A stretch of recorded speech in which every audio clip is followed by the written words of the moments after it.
Bonjour à tous.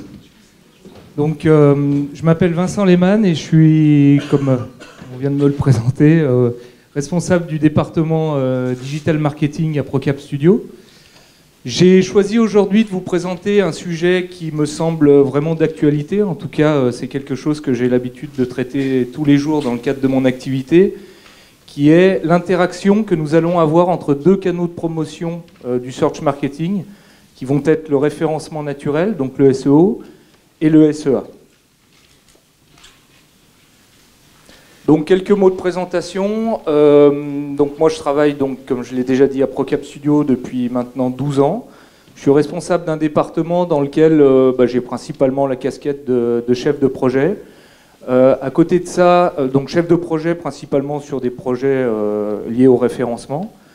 Je suis également consultant en référencement en Web Analytics. Je suis à mes heures perdues e-commerçant et principalement sur 2 sites en B2C et je forme également quelques sociétés au Web Analytics.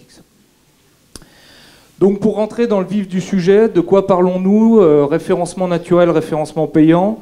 Sauf si vous débarquez de la planète Mars, je pense que c'est des écrans que vous avez l'habitude de voir, qui sont des pages de résultats de Google. Aujourd'hui, une page de résultats de Google, si on le regarde sur un écran standard, c'est environ 50% de référencement payant, donc de type Google AdWords, et 50% de référencement naturel. On va avoir grosso modo le même type d'écran sur la partie droite, donc qui représente un écran de mobile. Donc c'est des choses que vous voyez tous les jours, très régulièrement, des résultats naturels et des résultats payants. Aujourd'hui, dans Google, on est environ à 50-50. Sur d'autres moteurs de recherche tels que Yahoo, on est dans des proportions bien différentes, à savoir qu'on peut arriver sur certains écrans, sur des requêtes très concurrentielles, à plus de 80% de référencement payant et à peine 20% de référencement naturel. Donc, pour, j'imagine, les personnes qui sont dans cette salle, c'est des choses qui sont... Enfin, vous arrivez facilement à identifier des annonces publicitaires et des annonces naturelles, et des résultats naturels dans un moteur de recherche.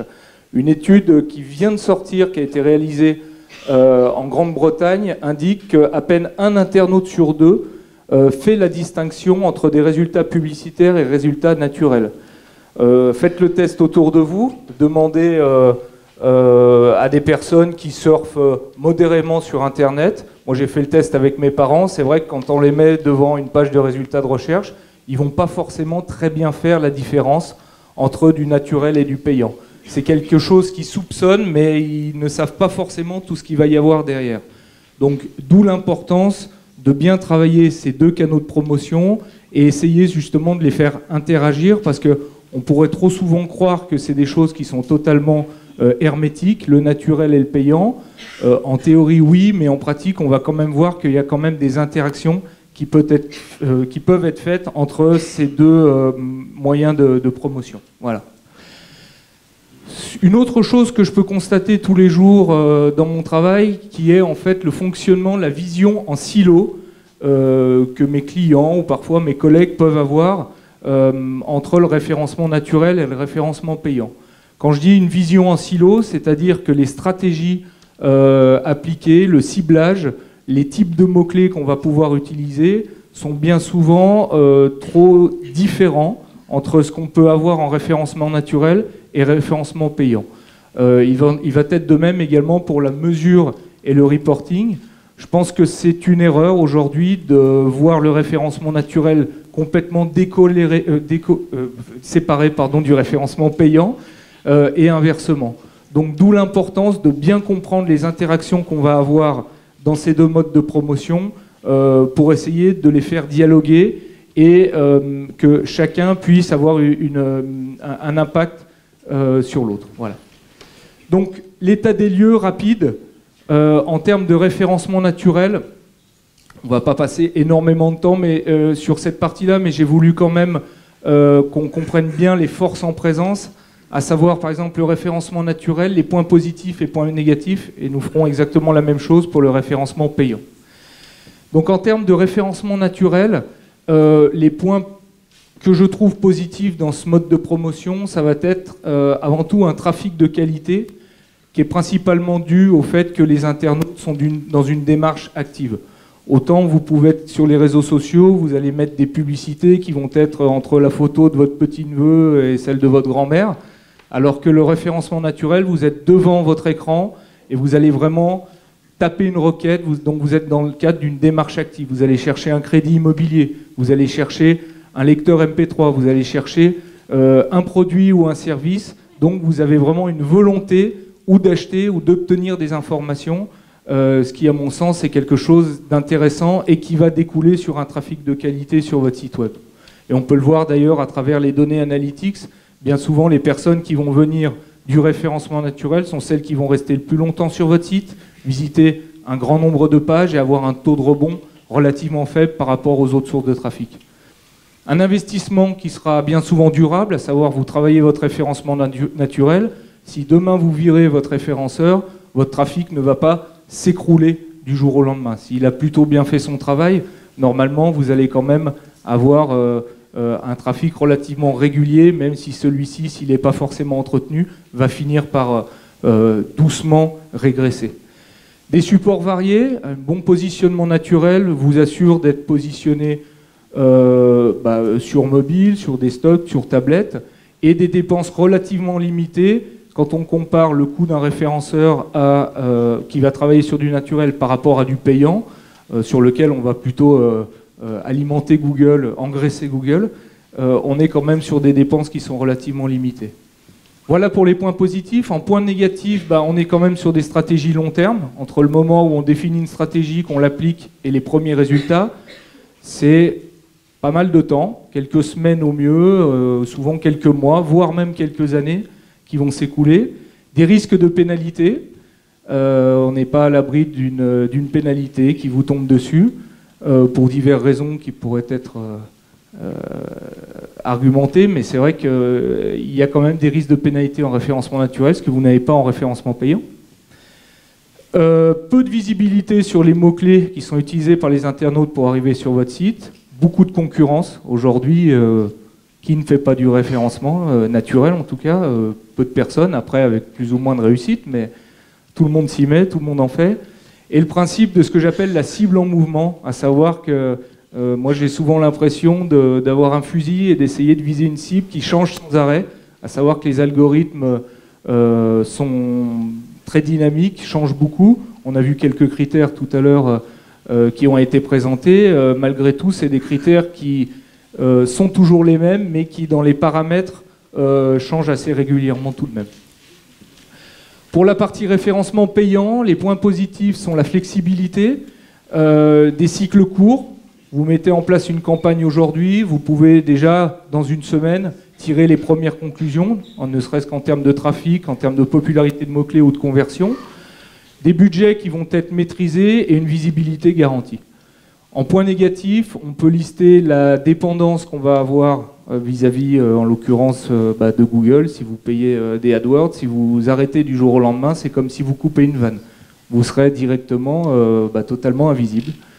Des coûts qui peuvent être quand même assez élevés et un suivi qui peut être bien chronophage. Une campagne de référencement naturel, à mon sens, c'est quelque chose qui suit, en tout cas de manière hebdomadaire, et pour certaines campagnes, principalement en phase de lancement, de manière quotidienne. En termes de rythme, on va opposer le naturel et le payant. Moi, j'ai pour habitude d'utiliser cette image, le sprint du référencement payant et le marathon du référencement naturel. L'impact de la présence du référencement naturel payant dans Google, il est effectif, à savoir que, on peut le voir sur ce graphique, une page de résultats qui n'aura pas de AdWords, les clics sur les premières positions de référencement naturel seront de l'ordre de 42% pour la première position, 22% pour la deuxième. À partir du moment où des AdWords sont présents, forcément le taux de clic sur ce type de résultat va être réduit, tout simplement parce que le référencement payant va occuper plus d'espace sur l'écran et attirer l'œil de l'internaute. Donc on va rentrer dans le vif du sujet avec les interactions référencement naturel, référencement payant. J'ai souvent la question en agence de me dire si je fais du référencement payant, est-ce que ça va avoir un impact sur mon référencement naturel? Alors l'impact direct, non, très clairement, mais par contre, à mon sens, il y a quand même des choses que nous travaillons dans le cadre du référencement naturel qui vont pouvoir améliorer la qualité de votre campagne en référencement payant. Le positionnement de votre annonce en référencement payant, c'est le résultat de cette opération relativement simple qui consiste à multiplier donc le coût par clic, ce que vous allez investir sur chaque mot-clé dans votre campagne de référencement payant. Coût par clic qu'on va multiplier la notion de quality score. Donc le quality score, pour ceux qui ne connaissent pas, c'est une note qui est attribuée par Google dans le cadre de vos campagnes de référencement payant. Et cette note va prendre en compte principalement 3 critères. La qualité de votre annonce, donc si elle est attractive, si elle donne envie d'être cliquée. Le CTR, c'est le taux de clic que nous allons avoir sur cette annonce. Donc le taux de clic, c'est le résultat de l'opération, c'est-à-dire le nombre de fois où l'annonce est imprimée par rapport au nombre de fois où elle est cliquée. Si le taux de clic est important, ça signifiera tout simplement que l'annonce a de l'intérêt. Donc par rapport à ça, Google aura plutôt intérêt à mettre en avant des annonces qui ont un fort taux de clic, puisqu'il gagnera plus d'argent, plutôt que de mettre en avant des annonces qui ont un faible taux de clic. Jusque-là, on est sur des critères qui sont uniquement liés à votre campagne de référencement payant.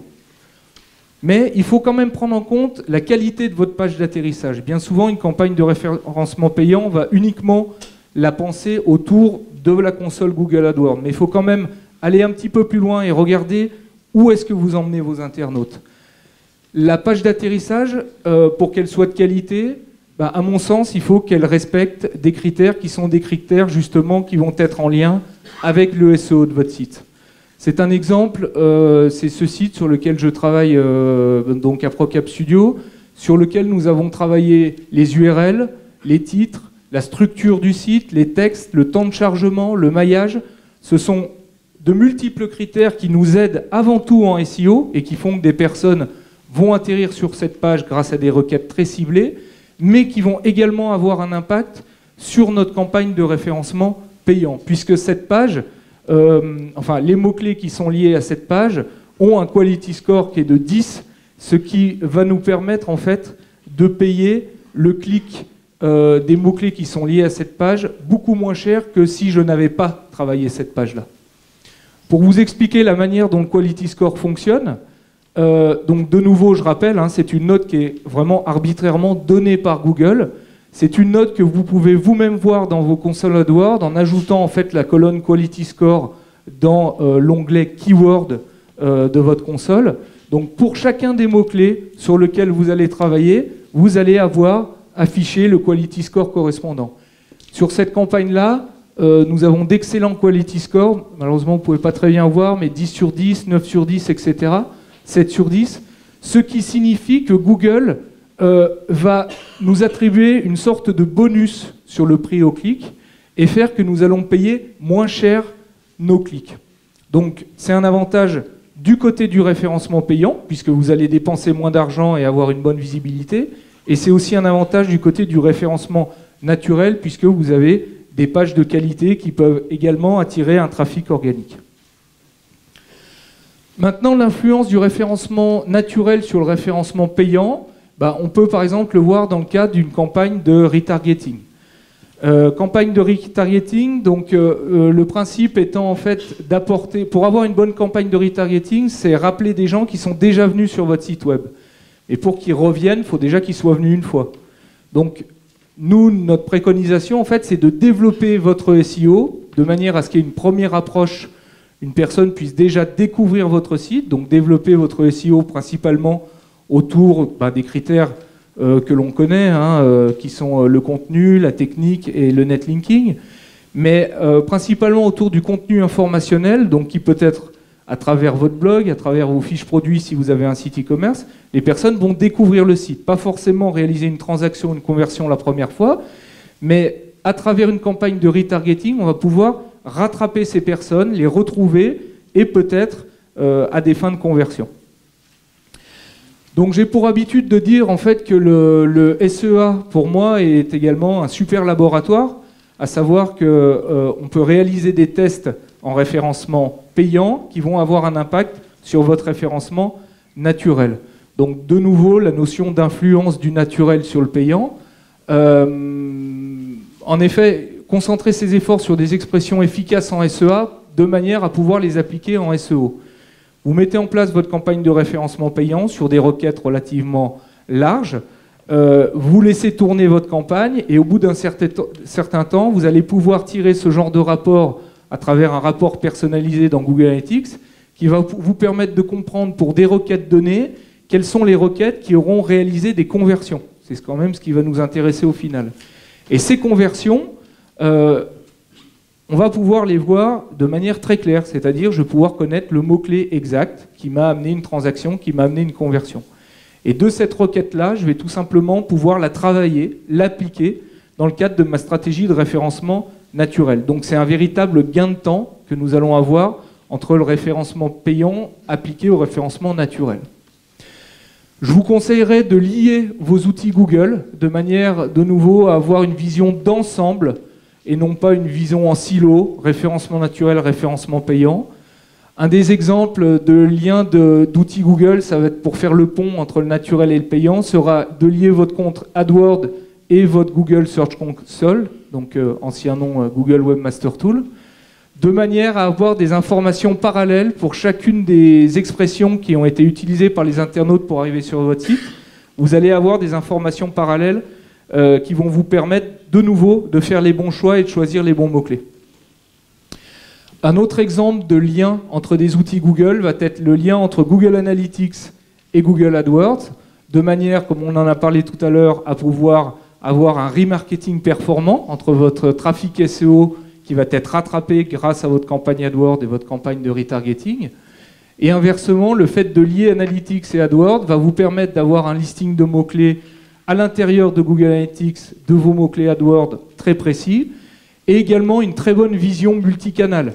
Si vous ne faites pas ce lien, vous n'aurez pas ce genre de tableau qui va vous donner de manière très précise quelles sont les sources d'acquisition de votre site qui vont vous apporter des conversions.